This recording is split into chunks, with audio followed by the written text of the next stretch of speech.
Salut à tous, ici Jérémy de la Crypto Brève et aujourd'hui je te partage mon mindset vis-à-vis de la vente des altcoins. On va aller voir aussi quelques super indicateurs, on regarde ça tout de suite et c'est parti, c'est parti. Donc on va aller faire le point sur le Bitcoin et le marché juste après, mais j'aimerais te partager une réflexion que j'ai eue, ça fait un petit moment. Tu sais comment on se le répète régulièrement à les précédents cycles, voilà, la méthode à suivre c'était d'acheter des altcoins lorsque tu es en bear market, des bons altcoins de qualité avec des bons fondamentaux et de surfer le cycle, de surfer finalement les vagues de Bitcoin qui amenaient les altcoins à monter et de vendre petit à petit, de vendre voilà quand ça commençait vraiment à s'échauffer de manière brutale, mais voilà, tu pouvais quand même surfer un cycle. Maintenant, tu l'as vu, bon altcoin, mauvais altcoin, peu importe, il y a tout qui rend sa liquidité au marché. Et donc forcément, ce cycle, il nous a montré, il nous a même appris, et je pense qu'il faut quand même garder ça comme un apprentissage qu'on a vécu ces dernières années, qu'on ne peut plus holder des altcoins comme on le faisait par le passé. Et là, tu le vois typiquement avec la charte Other qui représente le market cap de toute la crypto-monnaie excluant le top 10. Lorsque tu fais des gros pumps, là tu pars en bull run, c'est très bien, ok, on passe des 200 milliards, on a atteint les 400 quasiment. 2 mois après, qu'est-ce que tu fais? Tu rends tout au marché. Tu redescends à 150 milliards, donc tu fais plus qu'un divisé par deux. Là, de la même manière, le bull run du coup de l'élection de Donald Trump, on passe des 187 milliards, on monte à 444, donc c'est génial, mais on redescend en dessous du point de départ. Et je pense qu'il y a plusieurs raisons à ça. Dans un premier temps, le marché il se professionnalise, et du coup il fait en sorte que personne ne sorte avec des bénéfices. Il y a une narrative, tu vois, une espèce d'état d'esprit qui est hodl, hodl, hodl. Il faut garder sa crypto-monnaie, même si elle va aux enfers, elle remontera. Et c'est vrai que le passé nous a appris que oui, ça marchait par le passé. Et donc forcément, les baleines, tu vois, conscientes de cette ambiance, conscientes de ce mindset, elles ont pu se régaler parce qu'elles savaient que personne n'allait vendre. Mais dans un second temps, on a aussi cet indicateur qu'on regarde régulièrement, le long term holder supply sur le Bitcoin. D'ailleurs, je vais te faire un petit update. Ça te montre, du coup, l'accumulation des investisseurs long terme de Bitcoin. Et par le passé, regarde, c'était une accumulation et puis ensuite tu vendais progressivement et puis il n'y avait pas de choc. Ça, c'était seulement sur le Bitcoin et puis les altcoins, il y avait plus de volatilité, mais ça se tenait toujours. Et là, non, c'est bel et bien différent, tu vois. Tu as plusieurs bull run et plusieurs bear market à l'intérieur de même cycle. Donc maintenant, lorsque tu as une grosse explosion, je pense qu'il faut prendre ses bénéfices, il faut avoir la gâchette facile. Si c'est pas sortir la totalité de ces crypto-monnaies, sortir à minima à 50%, je pense que c'est vraiment une prescription médicale. Parce que le marché il nous a appris, il nous a formés finalement, et ne pas tirer des leçons sur ce que nous a appris le marché ces derniers mois, ces dernières années, je pense que c'est une faute professionnelle parce que voilà, il faut s'adapter au marché. C'est le marché qui est roi, il a toujours raison. D'ailleurs, si tu me regardes régulièrement, tu sais que cet indicateur, du coup, il est très important, on le regarde souvent. Si je te fais un petit update, les dernières 48 heures, on a acquis l'équivalent d'approximativement 20 000 nouveaux bitcoins sur le portfolio des investisseurs long terme de Bitcoin, à suivre de près. Et donc pour revenir à notre dada, tu sais, par le passé, voilà, on analysait des tokens, on analysait des market cap, des projets, on se disait, voilà, moi je pars lorsque ce token arrive à 3 000 $ par exemple, pour prendre le cas de Bitensor. Lorsque le token de Bitensor arrive à 3 000, je vends 20% de ma position. Lorsqu'il arrive à 3 500, je vends 25%. Bref. Ce genre de target, je pense que ça va devenir de plus en plus erroné. Selon moi, ça reste mon avis, mais je pense que les prises de profit devront se faire exclusivement, obligatoirement en fonction du market, en fonction du Bitcoin, en fonction de la temporalité et non plus en fonction des tokens. Il ne faut pas attendre qu'un token atteigne une target.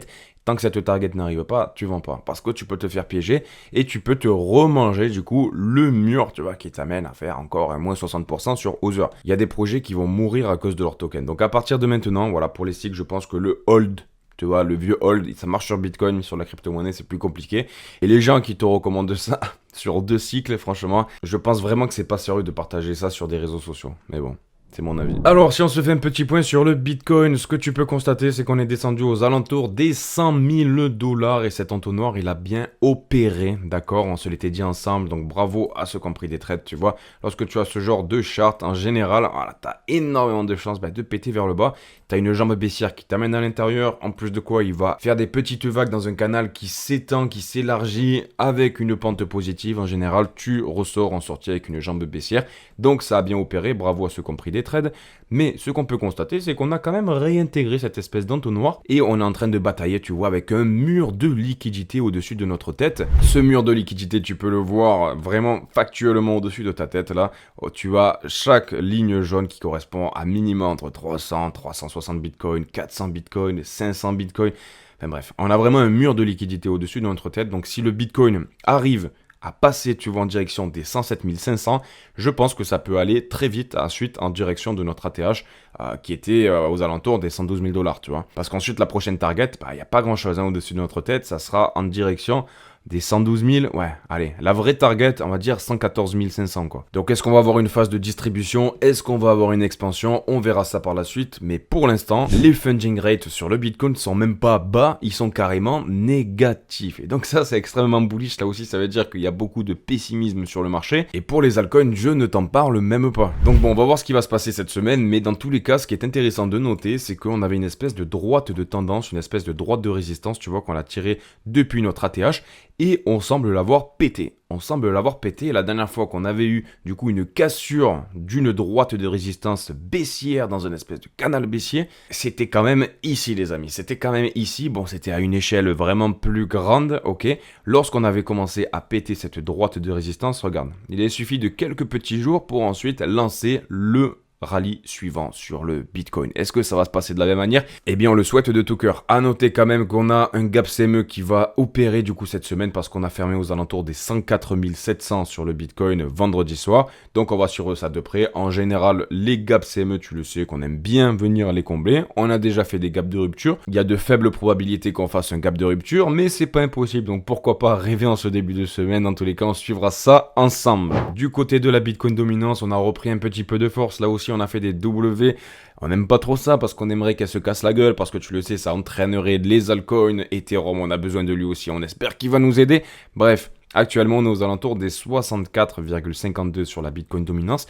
Mais moi, je reste toujours optimiste pour un crash de celle-ci. Alors, un crash, voilà, on va mesurer, d'accord? On va pas aller aux 10% sur la Bitcoin dominance, pas du tout. Je pense qu'on peut avoir une belle respiration sur la Bitcoin dominance à condition, tu vois, qu'on ne vienne pas s'installer au-dessus de cette barre, au-dessus du coup de la bougie weekly qu'on a eu le 5 mai 2025. Parce que ça voudrait dire que jusqu'à présent, tu vois, ce dernier mois, on est venu retravailler l'imbalance de cette grosse bougie en direction des 64%, 64,77. Et en fait, ça nous amènerait à avoir une correction vers le bas. Et ça initierait une tendance baissière à l'échelle weekly pour le coup. Donc écoute, pour l'instant, sur la Bitcoin dominance, il n'y a rien de dramatique. En plus de quoi, lorsqu'on regarde le Fibonacci qu'on a tracé ensemble sur le plus haut de 2020 et le plus bas pendant le bear market en 2022, on a cette fameuse zone là des 0,75 qui agit vraiment comme un aimant répulseur sur la Bitcoin dominance. Et là, il semblerait encore une fois qu'on soit venu tester cette zone directement, boum, réjection. Donc, est-ce que ça va durer encore? Écoute, on verra ça ensemble, mais ça ne m'étonnerait pas d'avoir une petite respiration dans les jours qui viennent. On va suivre ça. Ensuite, je voulais te faire un petit point sur la liquidité globale, autrement dit la M2 Money Supply, mais en dézoomant sur la situation. Ok? Parce qu'on a l'habitude de le regarder du coup à l'échelle daily et de comparer, de superposer la courbe de Bitcoin à cette courbe jaune de liquidité, la M2 autrement dit. Mais lorsque tu dézoomes et que tu te mets à l'échelle weekly, ça te permet d'avoir une vue d'ensemble sur le marché et sur la liquidité qu'il y a à travers le monde. Bon, comme tu peux le constater, on a une figure là, mon Dieu, mon Dieu, mon Dieu, qui est en train d'exploser vers le nord. Cette figure, c'est une espèce de biseau là, regarde-moi ça. On a une espèce de géante jambe haussière qui a été déclenchée du coup suite au Covid en 2020, suite à quoi on a eu une politique monétaire qui a été un petit peu plus contraignante parce que forcément il y avait une inflation de malade mental. Il semblerait que pour l'instant ce soit plus la Chine, mais les États-Unis risquent de s'y mettre. De toute façon, ils n'ont pas le choix, tu vois, à un moment donné, ils vont être obligés de passer à l'imprimante.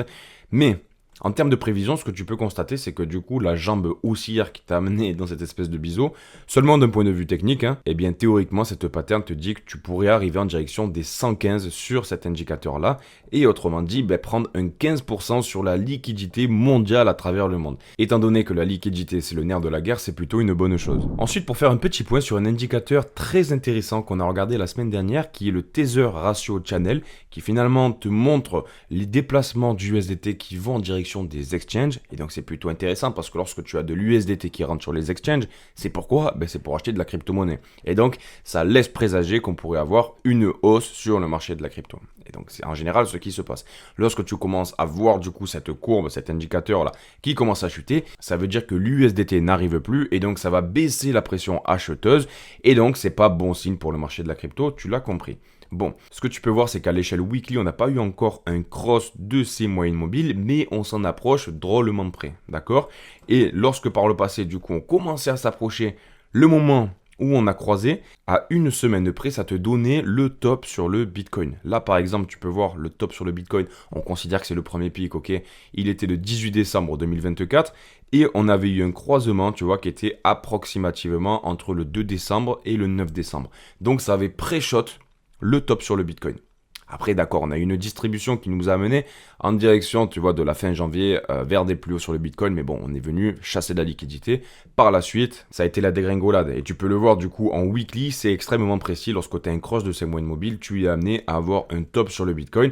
Et donc, forcément, c'est un indicateur qu'il faut suivre de très près parce que ça te montre la liquidité, mais au sein du marché crypto et sous forme un petit peu d'un oscillateur comme on pourrait avoir avec le RSI.